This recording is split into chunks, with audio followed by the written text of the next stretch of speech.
Pronto. Então vamos orar.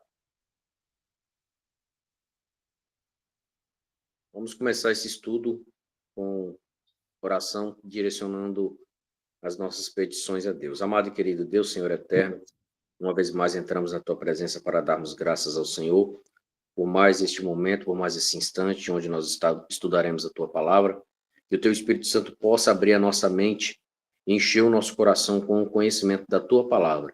Esteja conosco neste momento, desde agora e para sempre. Amém. Amém.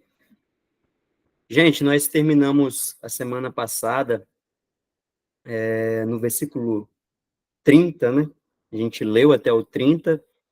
Eu não cheguei a comentar por conta do tempo e porque essa parábola ela é explicada por Jesus, né?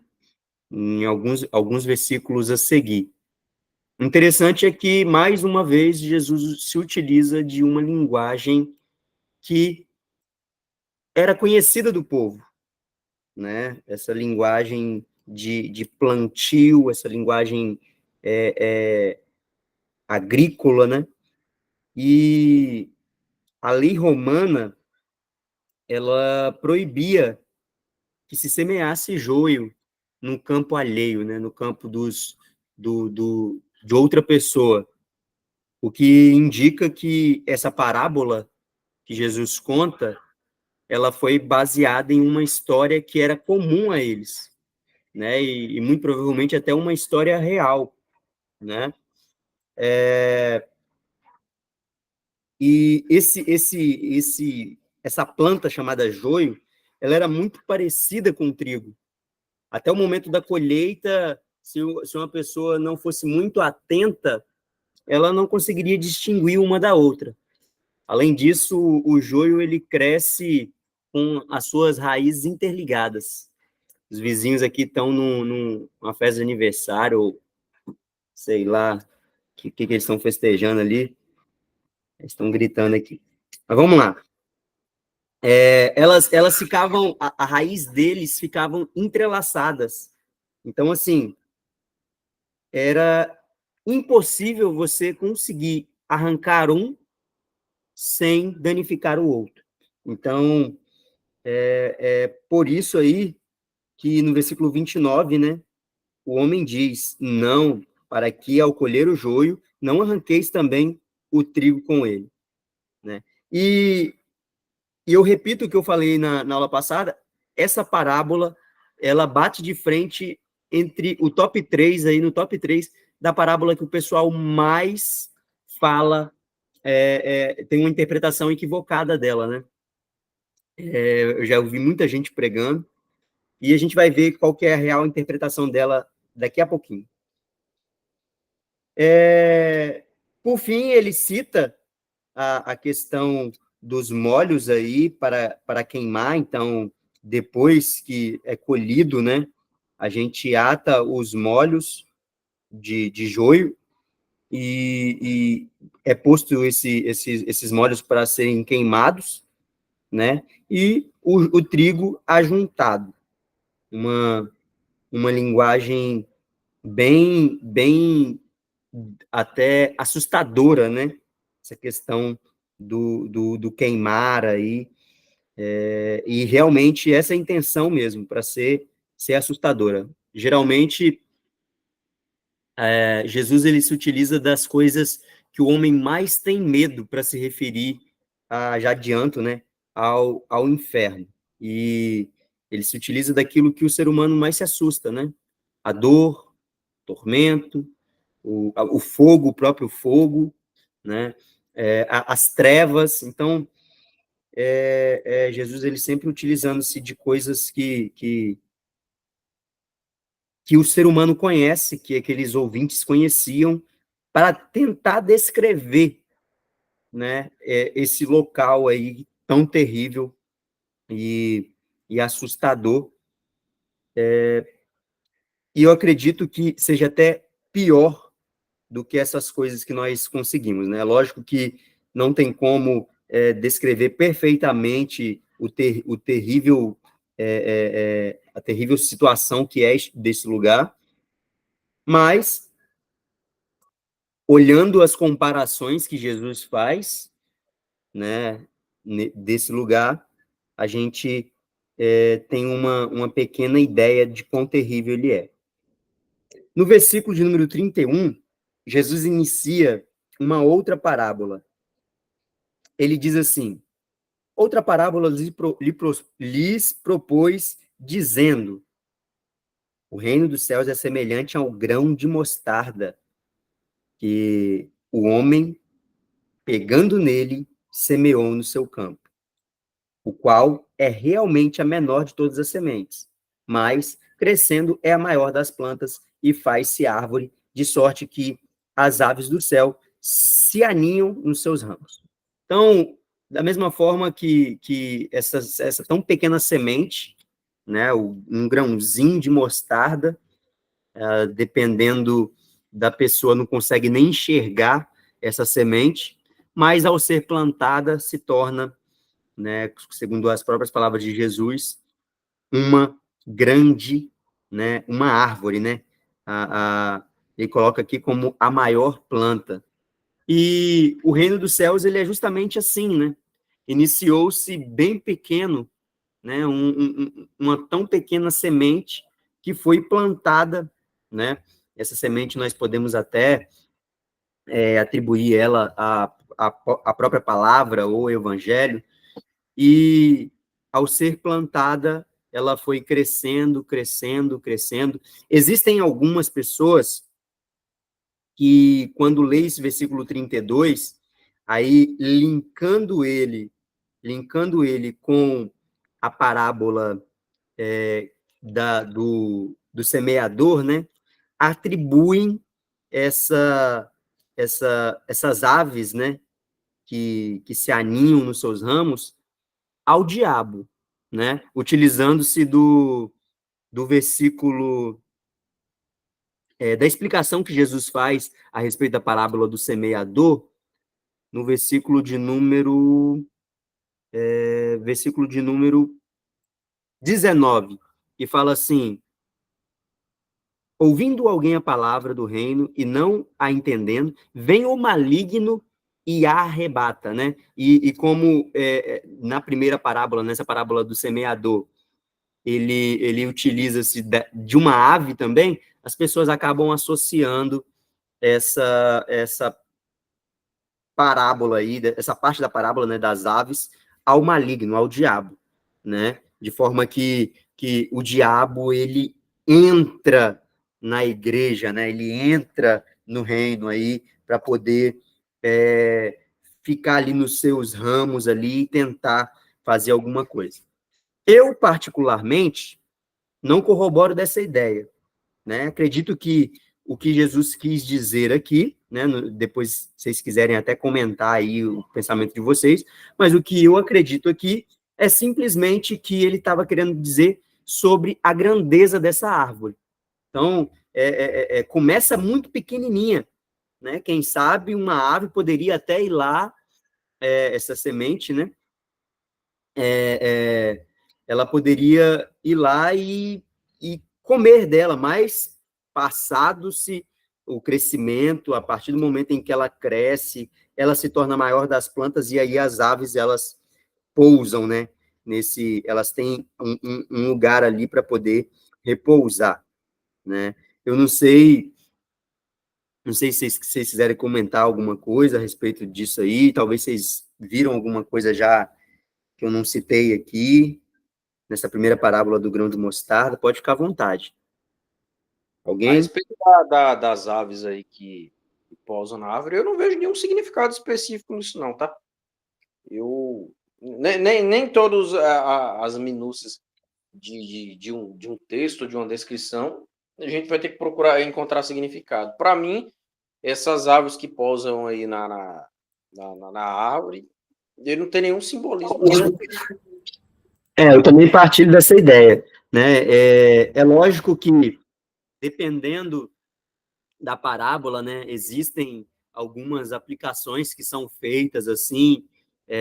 Por exemplo, um dia desses, uma irmã pregou na nossa igreja a respeito da parábola que Jesus conta, né, da trilogia lá de Lucas 15, e ela pregou, e pregou muito bem, só que ela fez uma série de aplicações assim, sem olhar, olhando, né, o texto e o contexto em si, mas as aplicações dela foram no sentido da dracma perdida, ela pregou, num sentido mais de aplicação pessoal, né, sem analisar ali o contexto do que os fariseus, os escribas, o que essa parábola queria dizer para eles.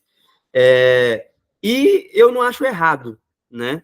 Mas a partir do momento que a pessoa começa a querer colocar significado em tudo, olha só, elas se aninham nos seus ramos. Olha, o que são os ramos? Os ramos são isso, são aquilo. E quando na verdade, o propósito principal da mensagem, da parábola de Jesus olha, o reino dos céus é assim. Pode começar pequeno, meu irmão, mas vai crescer, vai se tornar grande, né?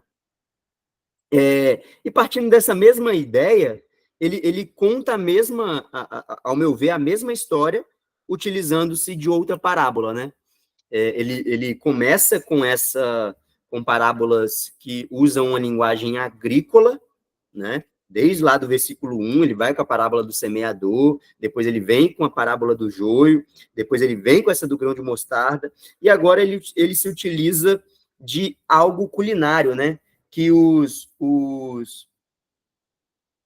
discípulos, os ouvintes, conheciam bem, né? Que é a questão de se fazer uso do fermento aí. Ele inicia assim, né? Versículo 33. O reino dos céus é semelhante ao fermento. E aqui, muita gente coloca o fermento como sendo algo ruim, né? Por conta de outras citações a respeito do fermento, né? Quando se fala que um pouco de fermento leveda toda a massa, né? Acabam atribuindo ao fermento o sinônimo de pecado. Mas o versículo é muito claro. Jesus ele pega e fala assim: olha, o reino dos céus é semelhante ao fermento. Então, se o reino dos céus é semelhante ao fermento, não tem como esse fermento ser pecado, né? É a mesma coisa que por exemplo, a gente virar e começar a encaixar as coisas e querer, em cima disso, montar um raciocínio. Em certo momento, Jesus disse que ele é a porta, né? Em outro momento, ele fala que ele era a videira verdadeira. Aí, então o que na verdade é que alguém pegou a videira e fez uma porta de madeira de videira, não faz sentido, né? Vai querendo encaixar assim uns negócios e na verdade o contexto ali é do versículo, né? E nesse momento aqui o fermento ele está atribuído à sua parte de crescimento. Tanto é que ele coloca que a mulher, falando do uso do fermento, né? Que a mulher toma e introduz em 3 medidas de farinha, até que tudo esteja levedado. Tudo isto, Jesus, por parábolas, a multidão, disse por parábolas a multidão, e nada lhes falava sem parábolas. Então, assim, o reino dos céus, ele cresce, né? Tanto na ideia do grão de mostarda, que começa pequeno, mas se torna uma grande árvore, quanto no fermento também, que ele, após levedar a massa, há um crescimento nessa massa aí, né? Nessas 3 medidas de farinha. No versículo 35, ele diz assim: para que se cumprisse o que fora dito pelo profeta, que disse: abrirei em parábolas a minha boca e publicarei coisas ocultas desde a fundação do mundo. É Jesus citando o Salmo 78, né? Asaf, ele escreve lá, e depois eu até sugiro a leitura desse salmo, são algumas dezenas de versículos, né? Mas é interessante a leitura dele. O Salmo 78 é composto de 72 versículos. Na verdade, todos os capítulos, né, posso dizer assim, de Salmo, porque é um livro também, mas todos os números escritos por Asaf é de interessante leitura, né? A gente tem aqui um trecho que são vários salmos de Asaf, né? E no 78 ele diz assim, ele começa, né, deixando claro, ele começa lá no Salmo 70, né? Ou melhor, ele começa no Salmo 73, né? E vai, 73 é de Asaf, 74 também, aí vai até o Salmo de número 83, né? São 11 salmos aí de Asaf. Se eu não me engano, tem mais um, mas eu não lembro qual que é o número dele. Mas, enfim, no Salmo 78, no versículo 2, ou no verso 2, né, diz assim: abrirei a minha boca numa parábola, falarei enigmas da antiguidade. E Mateus, como eu disse lá na introdução do livro, né, ele tem essa preocupação em citar o Antigo Testamento, citar profetas, e Asaf ali, ele vem com uma mensagem escatológica no sentido de Asaf, né?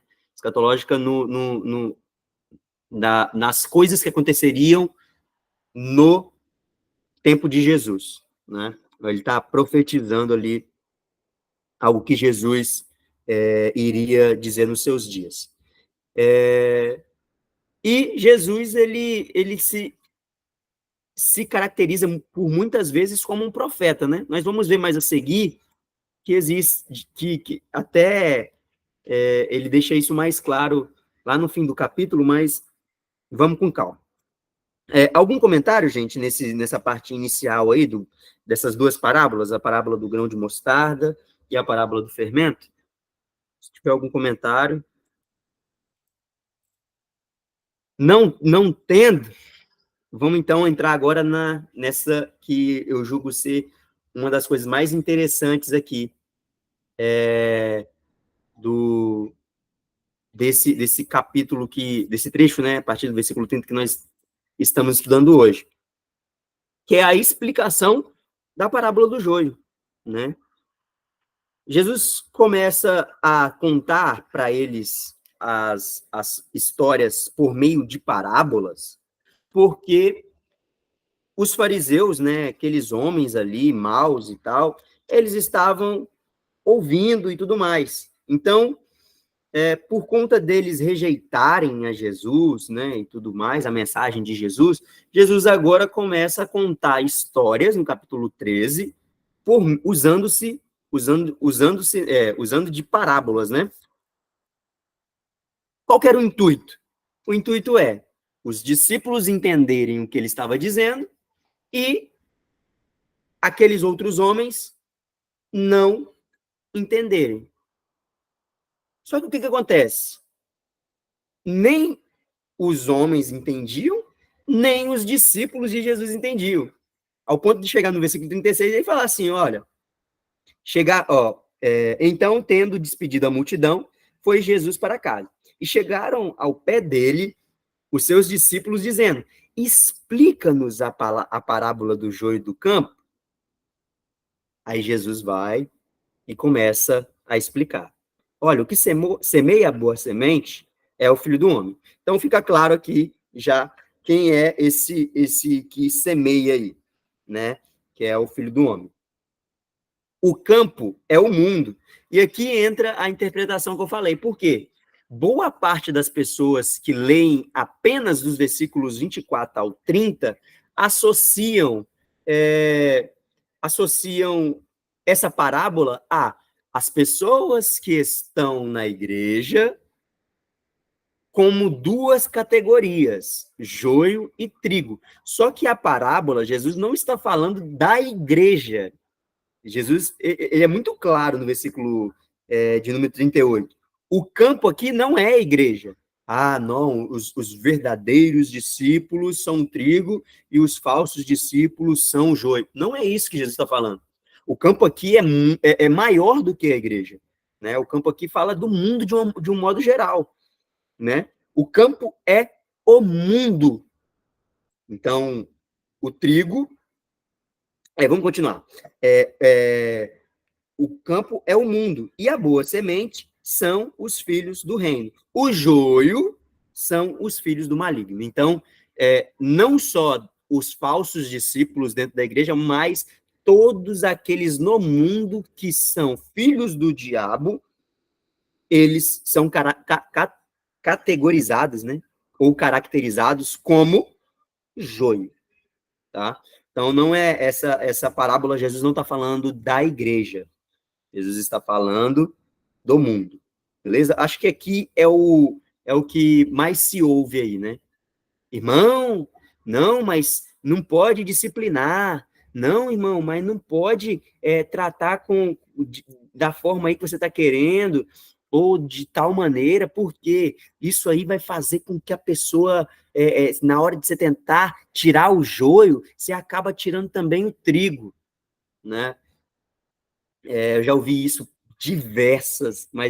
eu mesmo já falei isso, né?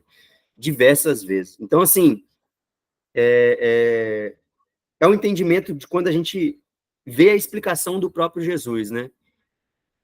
Inclusive, a disciplina ela é vista de uma maneira a produzir mais frutos, né? Quando você corrige alguém, essa pessoa se conserta, ela vem a ser edificante para a igreja. O próprio Paulo, né? Ele diz, né? Que quando você tivesse um obreiro ali e tivesse alguma coisa, não fosse tratado de uma maneira secreta, não. Chama a igreja toda e na frente da igreja esse assunto precisa ser tratado. Então, essa coisa de, eu não vou disciplinar o irmão, né, porque isso vai acabar que alguém que está com ele vai sair também junto com ele, porque tentando fazer essa separação. Ao mesmo tempo, quem tem a capacidade de distinguir quem é joio e quem é trigo é o próprio Deus, né? Nós vemos aqui no versículo 39, ó, o inimigo que o semeou é o diabo. A ceifa é o fim do mundo e o ceifeiro são os anjos como instrumentos de Deus, né? Então, eu não sei como é que é a interpretação escatológica que vocês utilizam aí, se eu posso categorizar logo direto essa colheita ao arrebatamento, né? Ou colocando de uma maneira mais geral, né? Depois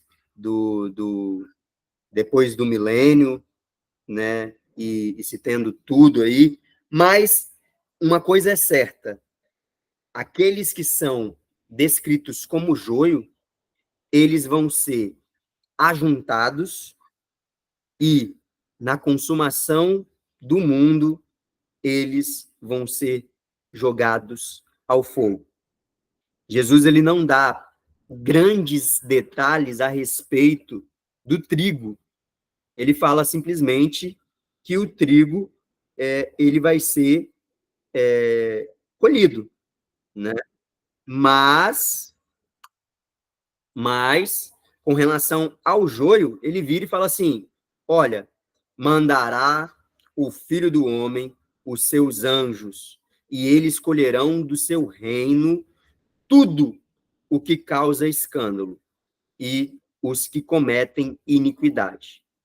Então, não adianta tentar se esconder, não adianta tentar achar que vai passar, vai ser tido como justo, porque o próprio Deus ele vai fazer essa separação de quem entra e quem não entra, né?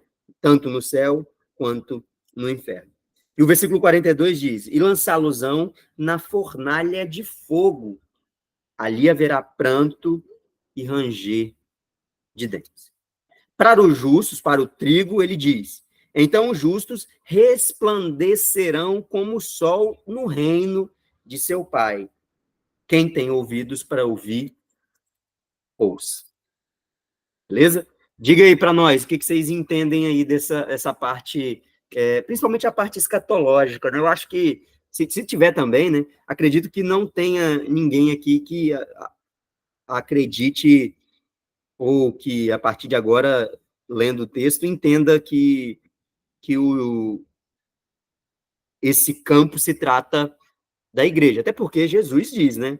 O campo é o mundo, né? Mas, com relação a essa parte mais escatológica aí, da colheita, de se tratar de um período, se tratar de outro, se tratar da situação como um todo, como que vocês entendem isso aí? Eu entendo que essa referência de Mateus 13, do 41 ao 43, é uma referência que Jesus faz ao julgamento das nações, onde Israel vai crescer como nação, como também as nações que são inimigas de Israel. E Jesus enfatiza aqui que é o reino. Os justos vão resplandecer, ou brilharão como o sol no seu reino. Aqui é o reino. E esse reino que se refere aqui é o reino milenar, o reino de 1000 anos. Mateus, em sua totalidade, principalmente as partes escatológicas que Jesus menciona, nenhuma delas leva para o sentido, para o cunho da igreja, para um cunho eclesiológico, é sempre um cunho judaico. A escatologia de Jesus é voltada para o sentido judaico. Embora, para quem já conhece a fundo a escatologia, possa haver de forma indireta algumas lacunas que possam atribuir à igreja, mas na sua totalidade, na sua grande maioria, aplica-se à igreja. Então, esse texto aqui eu compreendo que seja julgamento das nações, onde as nações que são contra Israel serão lançadas vivas no inferno, e aqueles que são os filhos do reino, que fizeram bem a Israel, inaugurarão o reino de Cristo juntamente com ele. Mas, no caso, então, e com relação ao período, no caso, esse crescimento e todo aí, é de hoje até, ou da época de Jesus, né, até, no caso, o julgamento das nações, você acredita nisso, né? Porque, entendendo essa parte, o joio aqui, no caso, seria quem permaneceu fiel na grande tribulação, é isso? O joio não, o trigo. Tem o trigo e o joio. Na verdade, o trigo refere-se à nação de Israel. A nação de Israel que não se contaminou com a marca da besta. E essa questão do crescimento do trigo e do joio tem a ver com as nações, a desenvoltura das nações desde os tempos antigos. Israel tornou-se uma nação poderosa e potente da mesma forma. As nações que são contra Israel também se desenvolveram da mesma forma. Ambos estão crescendo da mesma maneira. E no período tribulacional, algumas nações vão ficar contra Israel e outras a favor, bem poucas, né? Que as que ficarem a favor, o anticristo vai dizimá-las. E Cristo vai julgar, no julgamento das nações no final da Guerra do Armagedon, com base nessa premissa, o tratamento que as nações tiveram para com Israel. Não somente no período tribulacional, mas em todo o decorrer da história. É porque, no caso aqui, eu sou um pouco leigo nessa parte de escatologia, mas quando diz resplandecerão como o sol, talvez tenha uma leve indicação aí da igreja reinando, né, no milênio, não sei. Mas, enfim, eu tô viajando um pouquinho aqui, não sei. Lael, diga aí para nós, o que você quer acrescentar alguma coisa, comentar alguma coisa? Não. Concordo aí com a interpretação de vocês. O resplandecer como o sol aqui tem a ver com a glória que Israel vai receber, a glorificação que Israel vai receber. Israel não vai ter o corpo glorificado. mas tem a ver com o destaque poderoso que Israel vai ter no período em que Cristo inaugurar o seu reino de 1000 anos. Até porque a pregação de Cristo resume-se ao reino e ao reino, e não ao arrebatamento e à glorificação. É porque, na verdade, nesse contexto também, fica meio que obscuro, né? Quem revela essa parte toda da igreja é Paulo lá na frente. Então, assim, a princípio, como Mateus, mas não só Mateus, né? Como os outros cresceram no contexto onde eles vivem debaixo do judaísmo, é comum eles interpretarem as coisas na visão judaica, né? Então, pode ser, eu não tenho uma opinião formada ainda a respeito de que momento escatológico tá, por isso que eu abri para vocês aí.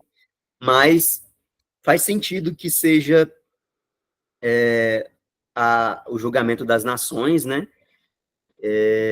Talvez até, né, pensando aqui agora, né, essa questão dos ceifeiros serem os anjos, né, ele colocar isso como sendo os anjos, talvez no momento de julgamento ali, enfim, dá para poder viajar um pouco. Esses ceifeiros aí tem a ver com a referência de Mateus capítulo 24, 31, aonde o texto diz que ele enviará os seus anjos com um grande som de trombeta e ajuntarão os seus eleitos desde os 4 ventos, de uma extremidade à outra. Então, esses anjos que serão enviados aqui com um toque de trombeta, eles terão a responsabilidade, no período do julgamento das nações, para reunir todas as nações no vale de Josafá, para que seja julgado cada um segundo o tratamento que eles fizeram para com Israel, e entra o julgamento dos bodes, ovelhas e irmãos, e aí eles vão receber a sentença, ou serem lançados no inferno, ou inaugurarem o reino milenar juntamente com Cristo. Pronto. Vamos lá, então. Mas o que eu quero destacar aqui é essa questão, primeiro, né, se a interpretação for essa, de que se trata do milênio, a gente já joga toda essa questão da igreja aí por terra. Outra coisa é a mesma interpretação de que o campo é o mundo. Então, vai no mesmo rumo, né? Existem os que são de trigo, os que são filhos do reino, e os que são filhos do maligno, o joio, né? Não se trata de igreja aqui, não fala da igreja igual muita gente já falou, eu mesmo já falei, né? Às vezes sem nem ter lido a parábola, mas quando a gente escuta joio, trigo, joio, trigo, joio, trigo, a gente tende a ter a nossa própria interpretação quando os próprios discípulos, né? Eles que tinham toda essa familiaridade ali com o contexto do joio, do trigo, eles mesmos não conseguem entender e pedem explicação para Jesus, e que bom que Jesus explica, e aí a gente se atém à explicação de Jesus. Ô Eliseu, igualmente a parábola das 10 virgens. Tem muita gente que prega falando que a parábola das 10 virgens é a igreja. É a igreja. E ali, se você for analisar o contexto, não se relaciona com a igreja. Não estou dizendo aqui que seja errado. Legal a aplicação das 10 virgens, mas o sentido geral do texto não se aplica à igreja. É o que eu falei da questão da aplicação, né? Uma pessoa, por exemplo, ela pode chegar lá num texto do Antigo Testamento, né, de Oséias, um texto direcionado a Israel, e pregar em cima de um texto que o público desse texto é Israel, né? A partir da aplicação. Uma coisa é você fazer isso, outra coisa é você tirar, né, desse âmbito da aplicação, igual, por exemplo, olha, assim como aquelas mulheres estavam preparadas, a gente precisa estar preparado com as vasilhas, aí associa o azeite à oração, né, a lâmpada, a palavra, e vai aplicando dessa forma. Outra coisa é você falar assim, não, o que Jesus estava querendo dizer aqui era exatamente isso aqui, né? Essas são as, Olha, acho que eu são as vou te ser parábolas que batem sincero. recordes aí em diferentes interpretações, tá? Essa parábola, a mais comum, né, que eu vejo é essa das 10 virgens e essa outra do joio. Porque a das 10 virgens, por conta, às vezes, de uma dificuldade mesmo de interpretação, né, a pessoa falar que as virgens são a igreja, enfim, coloca a igreja em tudo quanto é canto aqui. Mas a parábola do joio, Jesus explicou ela.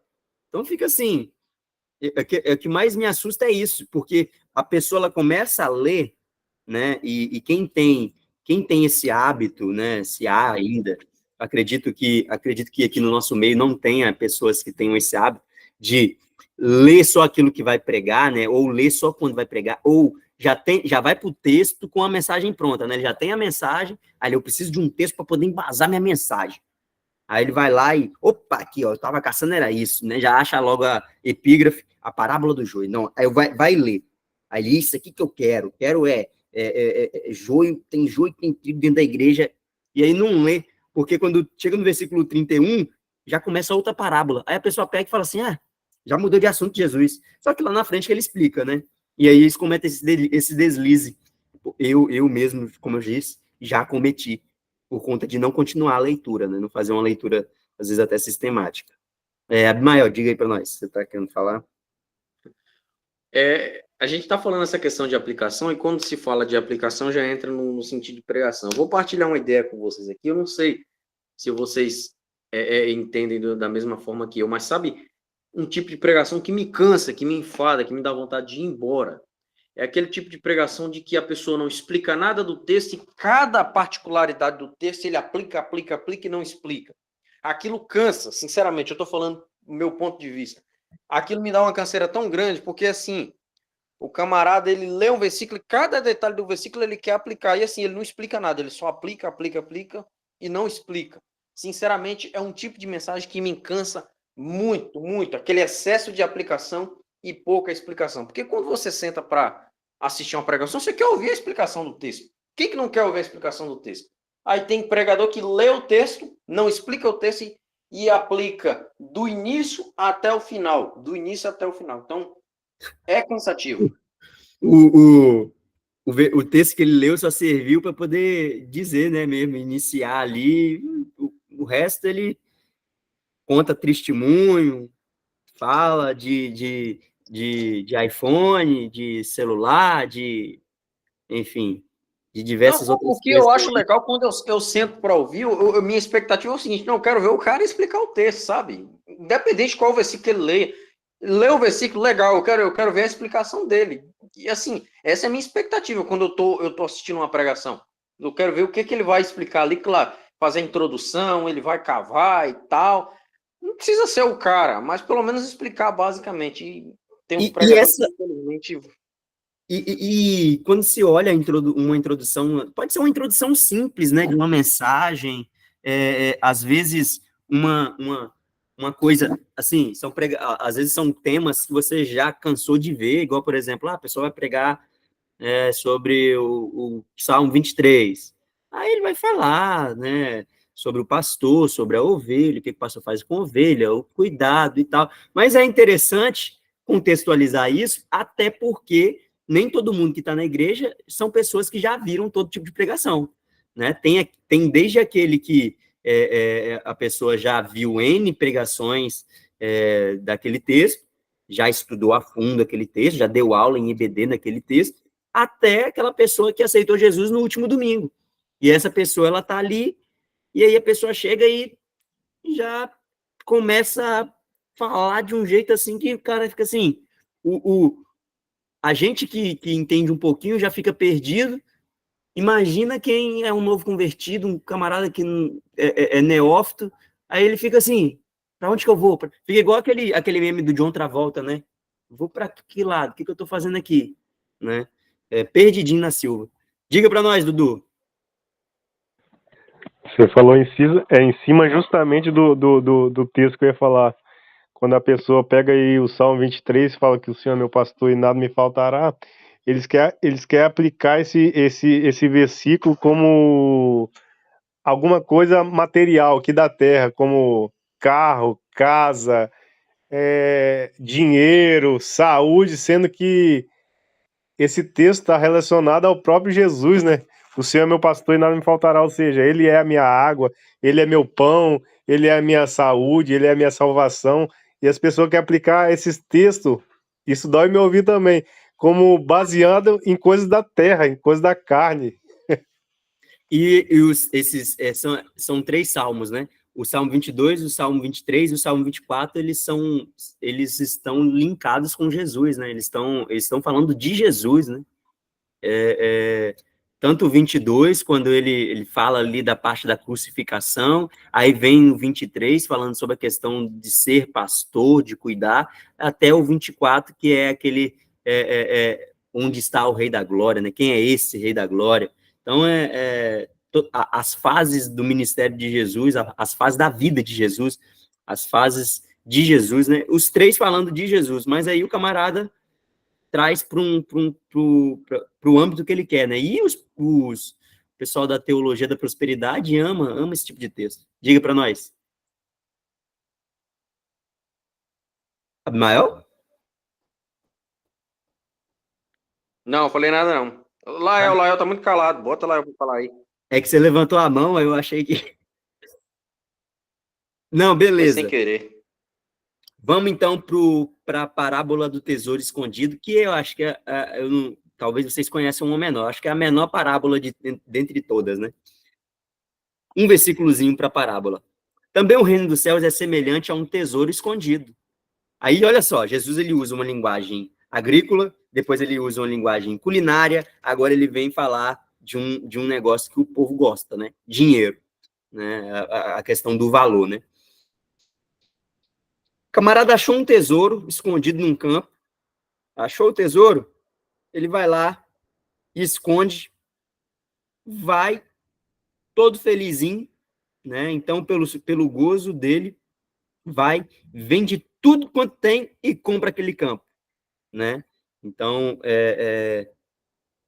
Jesus ele compara o reino dos céus a esse tesouro escondido, né?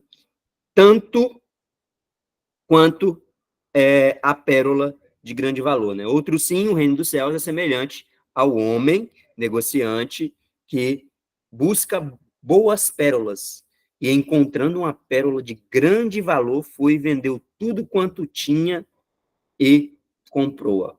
Então, ele usa essas 2 parábolas para poder expressar o valor que é você encontrar, né?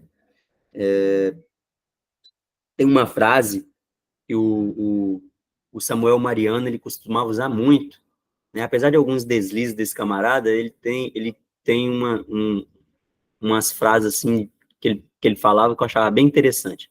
Uma delas é essa: se você está indo para o céu e não quer levar o seu irmão, não quer ajudar o seu irmão, não quer mostrar para o seu irmão que esse é o caminho, muito provavelmente você não está indo para lá.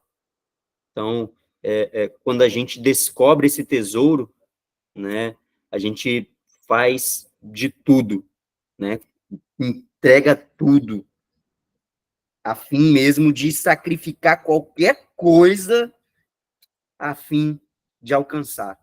Né?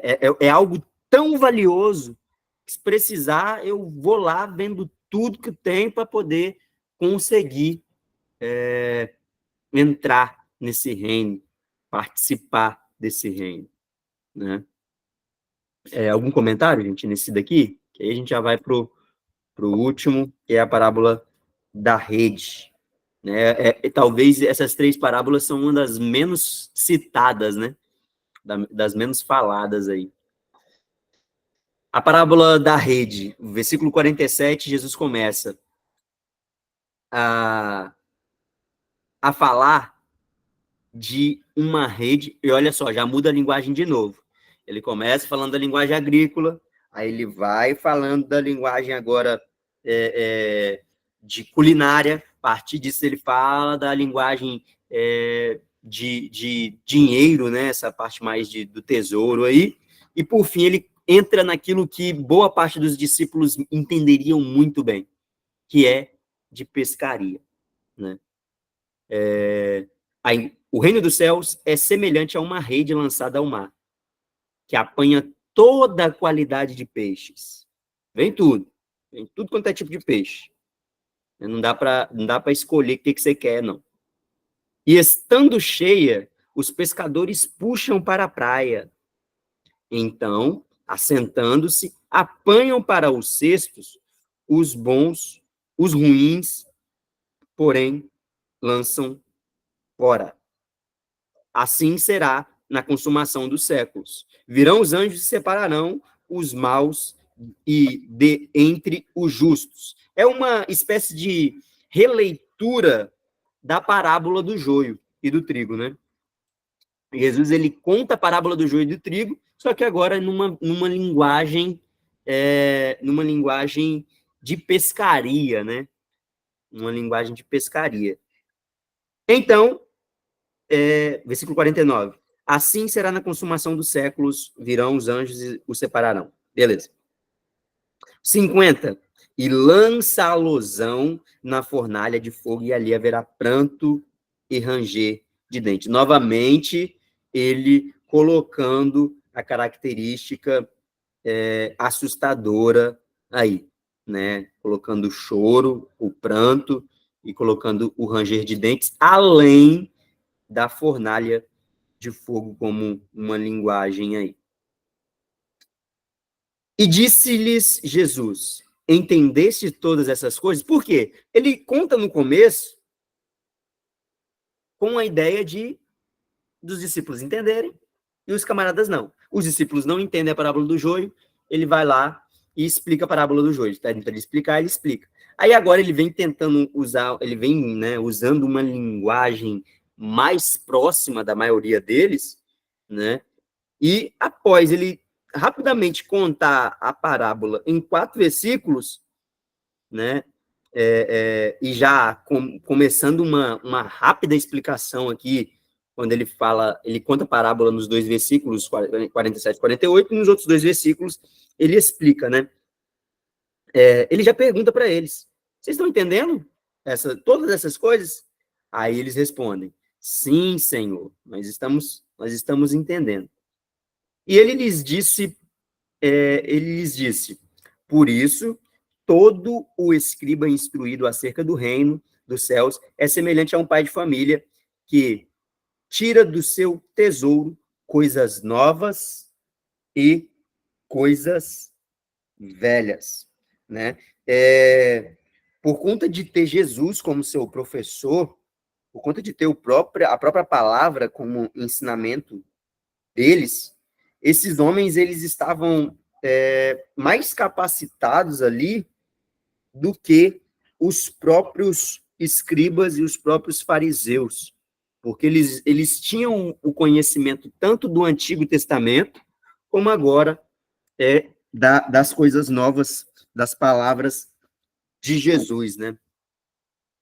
E aconteceu que Jesus, concluindo essas parábolas, se retirou dali.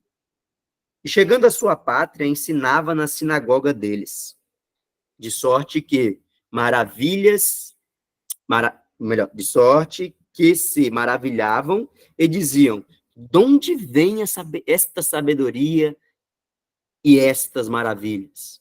Mal sabendo eles que é a própria sabedoria ali, né? A sabedoria que o autor de Provérbios, os autores de Provérbios, tanto deixavam claro a respeito da sabedoria, falando da sabedoria como uma pessoa, eles estavam ali diante da própria sabedoria e o intuito deles, em vez de ser absorver aquilo, eles simplesmente começavam a falar: opa, peraí, não é esse camarada aí o filho do carpinteiro? Inclusive aqui, nesse versículo 55, é um dos poucos versículos, né? A gente tem só esses versículos e os versículos paralelos, né? Marcos, capítulo 6, versículo 3, e Lucas 4, 22, que falam a respeito, que citam, né? A profissão de Jesus e do seu pai, né? Mas tem até um pessoal surgindo aí, falando a respeito da palavra, né? Que a palavra grega utilizada para aqui é tekton, e aí eles atribuem isso a construtor e tudo mais, mas ela era ocasionalmente, né, de vez em quando ela era usada para descrever esses assentadores de pedras aí, mas normalmente a aplicação dela era na carpintaria mesmo, era de carpinteiros mesmo, tá? Existe até uma tradição antiga que fala que Jesus ele fazia jugos, né, e arados, né? Jugo, aquele trem que se coloca no boi, né, para poder você ter ali uma junta de bois, né, e eles irem para o mesmo canto, de madeira, claro, que Jesus usa a linguagem disso, né, jugo desigual, e para fazer arados, né, que é para arar a terra mesmo, de madeira. Mas isso é simplesmente a tradição. Continuando.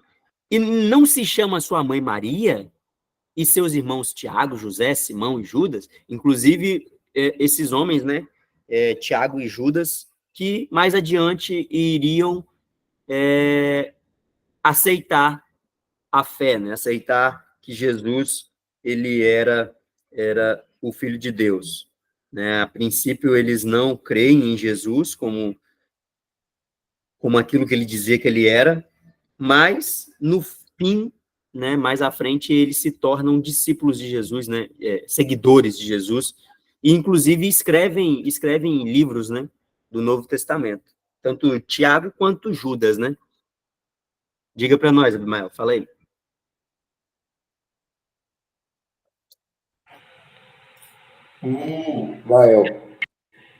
O Tiago, rapaz. Tiago dá a ideia que Tiago era até mais debochado com Jesus, né? Aqui no sentido de descredibilizar o ministério dele. Porém, ele muda. E o fator que o fez mudar é justamente a ressurreição. Quando ele tem contato com o Cristo ressurreto, isso muda. Aí ele acho não, abriu o entendimento para perceber que, de fato, tudo que ele falava era verdade. Né? De fato, era o Filho de Deus. Aí Tiago mudou da água para o vinho. É interessante isso aí. Nesse sentido, Jesus até nos elogia, né? Ao ponto de quando Tomé vai ali, né, e pede para ver, ele mostra Tomé, né? Tem muita gente que critica muito Tomé, mas Jesus não criticou Tomé ao ponto de que nada, rapaz, vou te mostrar nada não. Ele vai lá e mostra, ó, pode vem cá, pega, porque ele conhecia, né, a Tomé. E assim, quando nós olhamos para nós, Jesus vira e fala: bem-aventurados aqueles que creram sem ver, né? Tiago precisou ver para poder crer, Tomé também, enfim, mas nós somos bem-aventurados aí, porque cremos sem ver. Abimael levantou a mão?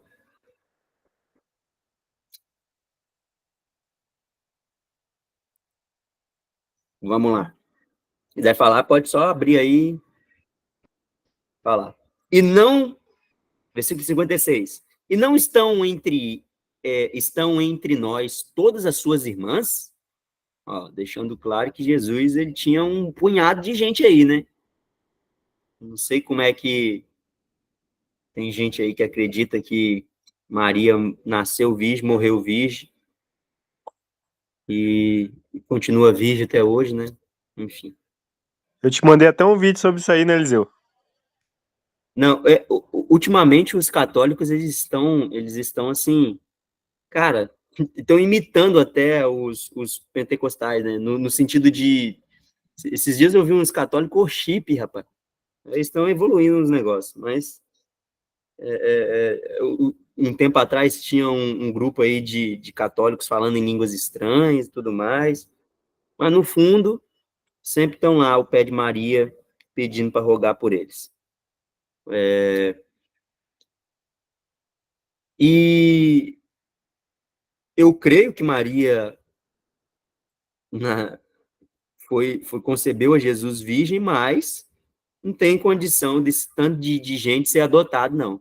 Tiago, José, Simão, Judas. Existe até uma linha que acredita que José, muito provavelmente, era bem mais velho do que Maria, e que tem até a possibilidade de José já ter filhos, né? Além, né, daqueles que teria com Maria, mas Tiago, José, Simão, Judas, e ainda tinha irmãs, né? Não faz sentido ser todo mundo adotado de Maria, né? Enfim. E escandalizavam-se nele. Jesus, porém, lhes disse: não há profeta sem honra, a não ser na sua pátria e na sua casa.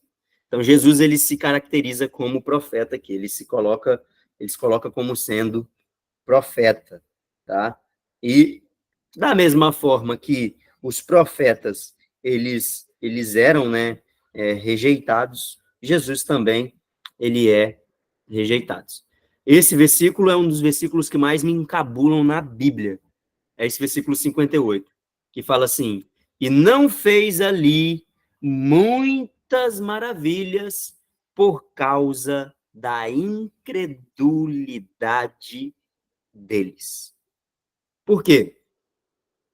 Que eu falo que me encabula. Porque Jesus, ele é onipotente. Jesus, ele não precisa de fé da gente para poder operar. Jesus, ele não tem que entrar na legalidade, né, digamos assim, humana. Se Eliseu deixar eu fazer, eu faço, no sentido de que ele pode operar as maravilhas.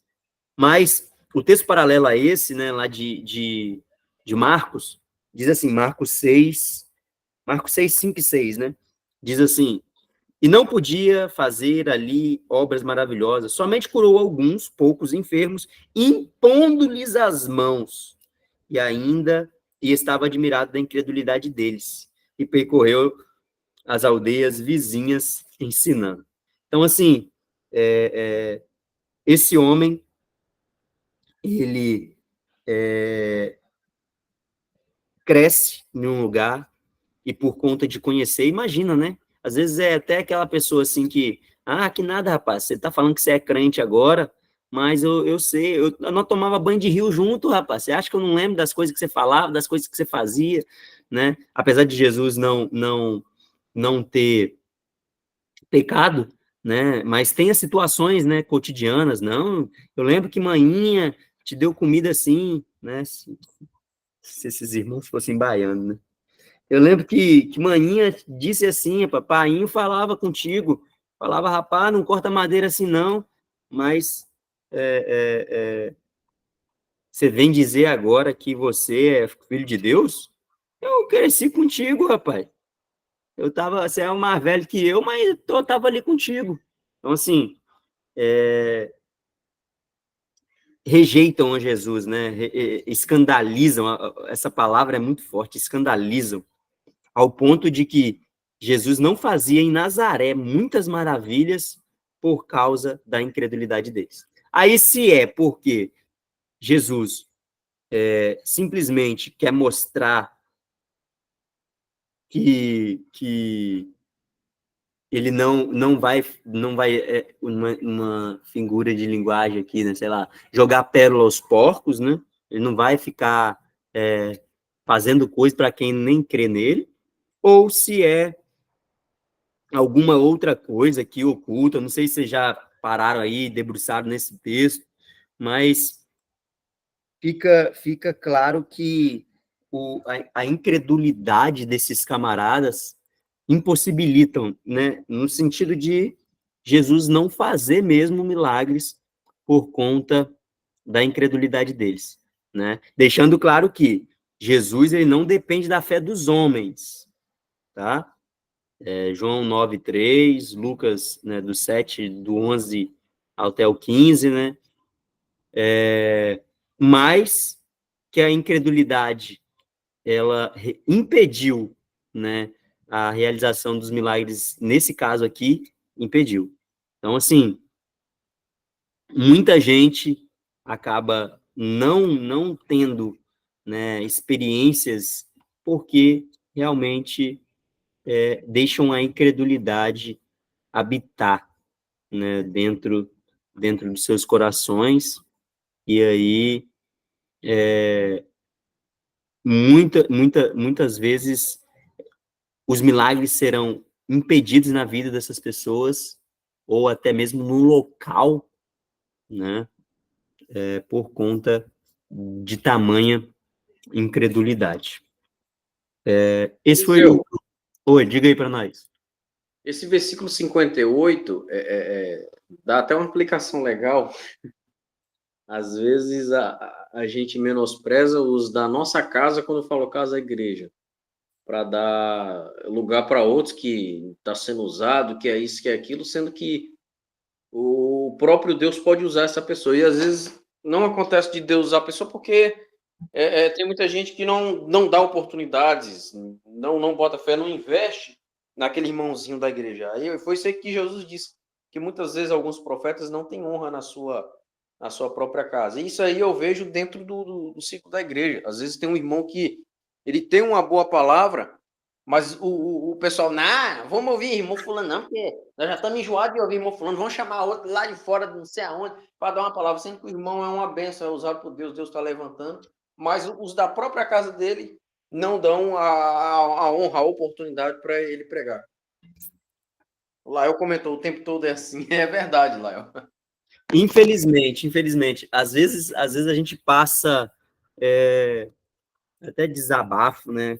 Mas às vezes a gente passa o ano inteiro, né, ensinando a palavra. Aí o camarada vem, em uma noite ele já vira e fala: do jeito que você entrou aqui, você não vai sair. Mas peraí, então o que eu estava fazendo até hoje aqui era o quê? Né? Da mesma forma que a partir de hoje, meu irmão, sua vida vai mudar. A partir de hoje, se você não fazia, você vai fazer a partir de hoje. Se é uma pessoa da casa falando isso, a pessoa fica assim, Meu Deus. Agora, se é o pregador... caso. Meu Deus do céu. Fala, Eduardo, levanta a mão. Isso eu não estou falando por alto, não. Isso eu vejo mesmo. Fala, irmão Eduardo. Contar uma experiência aqui que eu tive quando eu morava em Viana. Nossa igreja lá era benção pura, Deus revelava, o pessoal falava. Só que tem uma prima da minha esposa que não dava muito crédito, gostava de profeta de fora. E aí uma vez ela falou assim que ia numa igreja em Cariacica, num profeta, um pastor que ela conhecia, que ela sabia que era homem de Deus. E foi lá na igreja dele, chegou lá, o pastor estava desviado. Rapaz, desse jeito. Tá vendo aí? É desse jeito. Eu falo aqui, eu prefiro ouvir uma pessoa de casa ali, né, uma pessoa pegando às vezes uma mensagem simples e tudo mais, mas que você conhece a vida do camarada, ou às vezes nem que você não conhece, mas pelo menos tem um convívio, né? Você sabe que ele frequenta a escola dominical, você sabe que é um camarada que vai para o culto de ensino, sabe que é um camarada que tá ali na igreja faz um tempo, né? Nunca houve nenhum tipo de história, ou se houve algum tipo de história, é uma pessoa... Agora você vem com esses camaradas assim que o camarada não tem pastor. Às vezes ele é o pastor dele mesmo. O camarada não toma ceia. O camarada não frequenta escola dominical. O camarada não faz nada. Mas por conta de ter uma rouquidão na voz, por conta de ter uma oratória boa, por conta de pregar aquilo que as pessoas gostam de ouvir, aí o camarada vai lá e... Às vezes você acabou de pregar, você fala assim... Teve um dia mesmo que eu vi um adolescente. Uma coisa que eu falava direto, toda vez. Aí veio uma pessoa de fora e falou assim, olha só, até com relação a Gênesis, né? Gênesis 1, 26, se não me engano.